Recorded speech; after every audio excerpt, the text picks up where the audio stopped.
I'm staying in this hotel at really short notice. In fact, I only booked it a few hours ago. But is it really any good, or am I just really scraping the barrel? Let's have a little look.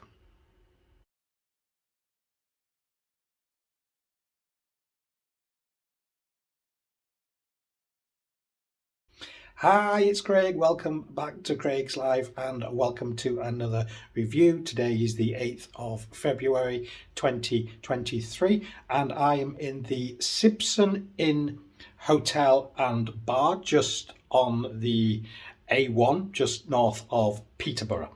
Now, as I said in my introduction, I booked this at very short notice earlier today. I've been doing some work in Peterborough and I wasn't sure whether I was actually going to go home or stay a night, depending on the work that I was doing. So I decided to stay here. Now, a colleague I used to work with years ago said he used to stay here and he said it was really nice. I looked at other hotels. The Premier Inn that I've stayed in previously was actually full, and the Holiday Inn Express, which I've also stayed in, was £143 for the night. This was £79. Is it a bargain or is it bargain basement? Come and have a little look and see what you think. So here's a view that we see as soon as we walk into the room. Immediately to the left is the bathroom. But if we just walk in, we can see we have got quite a small room, but we have got some period features. I don't know if this is how old this building is, but we have the nice exposed beams. And you can see the big beam going right the way across there. But also if we just pan into the bathroom, the same beam goes right the way through. So there are some very nice period features in this room, but let's have a little look more closely and see what we've got. First thing that I saw when I walked in actually was this heater, which I'm a bit confused about considering there's a nice radiator blasting a lot of heat out over there. With a dressing table here, and we've got basically a plug socket here, which is basically just plugged in somewhere and is just stuck there to the dado rail. And we've got quite a basic sort of office type lamp here, although we do have a full-size kettle, which makes a pleasant change rather than just compact size ones. And with tea and coffee, we do have some biscuits as well, and half a dozen milks. TV here, which looks like it's a 32-inch. I do know for a fact that that is a Tesco brand. Tesco supermarkets, little wardrobe there. There's nothing exciting in there apart from a couple of extra pillows, which I noticed at the bottom. There we go. And a few hangers.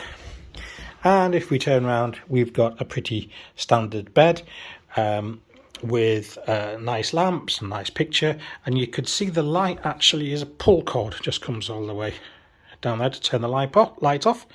There are plug sockets, there's one on each side behind the bedside cabinet, and the duvet, because it is cold out there as well, is actually a decent thickness. It's not the thickest, but it's not too bad. The bed doesn't feel too fantastic, but we will see. So on the face of it, although it is small, it doesn't look too bad.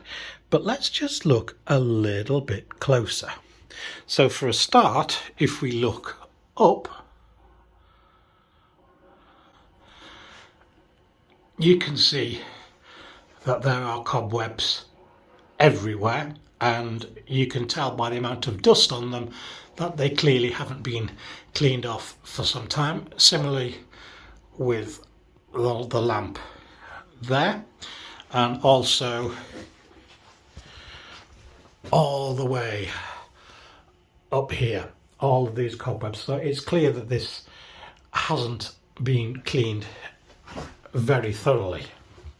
If we just have a closer look at the window, you will see it is drenched with condensation. And the curtains are fairly thick though, so that should cut out some light. Fortunately, although I'm just on the A1, I'm not overlooking it, so I'm not getting any road noise. That is one plus side, I suppose. Let's have a look at the bathroom. So here is a bathroom, fairly straightforward. As you can see, you've got the beam, which comes right the way through, which is quite nice, and everything is. This isn't plexiglass; it is just plastic. So it's not tile, it is just plastic. It does worry me a little bit when I actually see a room spray. Why would there need to be a room spray in? There's no toiletries. There is this here, so we have a liquid soap here and a shampoo, which is fine because I'm not got a problem using these. You also know that I am not a huge fan of shower curtains, and if we look at the bottom, it is a bit brown and a bit yellowy, so it's a little crusty.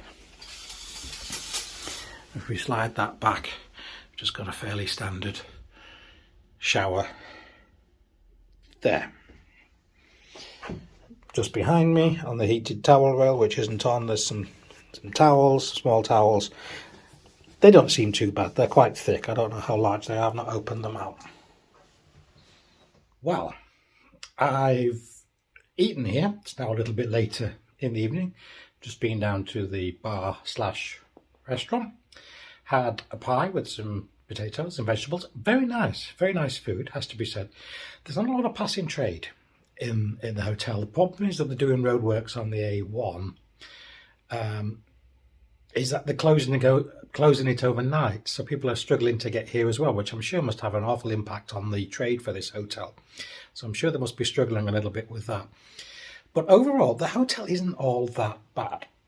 I noticed as I was going down for dinner, if you need an iron and an ironing board, there's some on the landing on both floors, so you can just help yourself and use them. Either leave them in the room, I guess, or put them back. There's no notice. I'm sure you just help yourselves. So we got to the point now where I've been in here for a couple of hours and I've eaten here. So I'm going to give the hotel a score. And also to say, well, would I come back again? I think for the score, with 1 being the worst, 5 being the best, I think for me this is a 2. There are some cleanliness issues. The shower curtain in the bathroom, the cobwebs above me in the ceiling there, which really could be vacuumed down. But it's got what you need. It's basic. It is functional.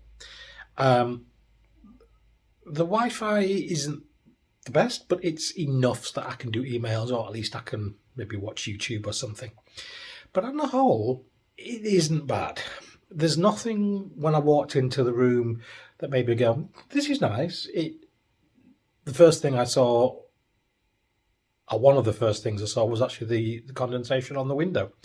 And then as I looked up to admire the beams, I saw all the cobwebs. So that in itself was an immediate off-put. And obviously the smell of the bleach when I came into the room put me off as well. So I do have a bit of an aversion to the smell of bleach.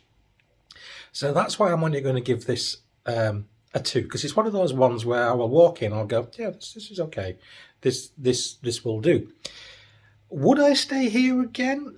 Yes, but only for one night. If I was working in the area and I was working more than one night, then no, I probably wouldn't. But just as a one-off, it'll be okay. I mean, there's nothing broken. It's in a good state of repair. Everybody's very friendly. Well, I say everybody. I've only met one person who works here, but he's very friendly. And on that note, I think that in itself is good, because you get a nice, warm and friendly welcome.